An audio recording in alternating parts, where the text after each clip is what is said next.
Mesdames et messieurs, cette Assemblée générale se tient dans un contexte particulier, à un moment où le football guinéen traverse une phase délicate.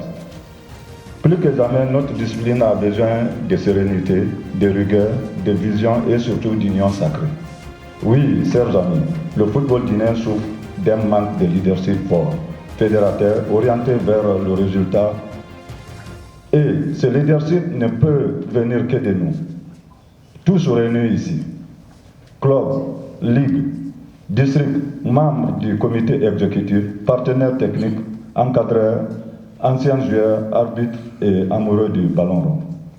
C'est pourquoi j'invite solennellement chacun d'entre vous à taire les querelles, dépasser les clivages et mettre le football au-dessus de tout. Nous devons rétablir la confiance, restaurer la dignité de notre fédération et bâtir ensemble un avenir radieux pour notre sport roi.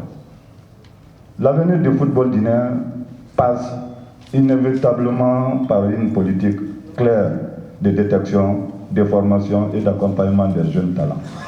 Ces jeunes porteurs d'espoir doivent être formés avec rigueur et insérés progressivement dans les différentes sélections nationales. C'est par eux que renaîtra la fierté de notre couleur et que s'écrira une nouvelle page de notre histoire sportive. Enfin, je tiens à exprimer toute ma reconnaissance à l'endroit de toutes celles et tous ceux qui, dans l'ombre ou la lumière, s'investissent pour faire avancer notre football. Les éducateurs des quartiers, les dirigeants des clubs, les supporters fidèles, les sponsors courageux, les journalistes sportifs et tant d'autres. Vous êtes les bâtisseurs silencieux de notre passion commune. Mesdames et messieurs, il est temps d'agir, il est temps de nous relever.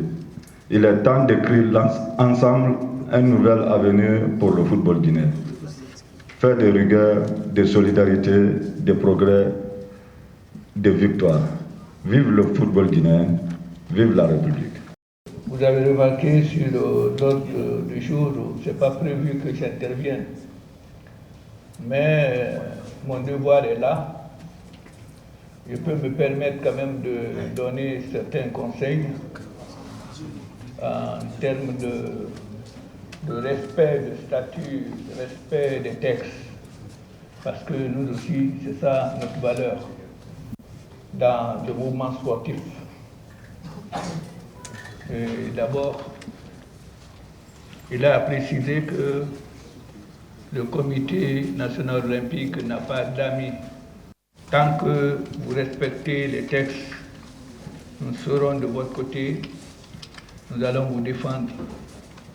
Et partout où besoin sera. C'est dire que les textes ne sont pas à violer. C'est un outil que les membres statutaires vous remettent et vous devez veiller dessus, de les respecter dans tous les sens. Pour vous parler simplement, en français facile. Et deuxièmement, les membres statutaires.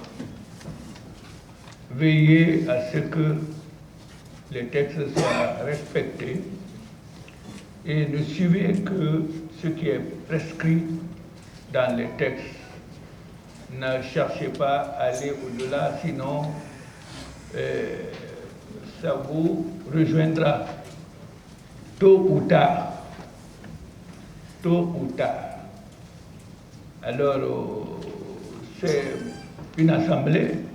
L'assemblée, ce n'est pas une guerre. C'est une plateforme d'échange dans la compréhension, dans la solidarité.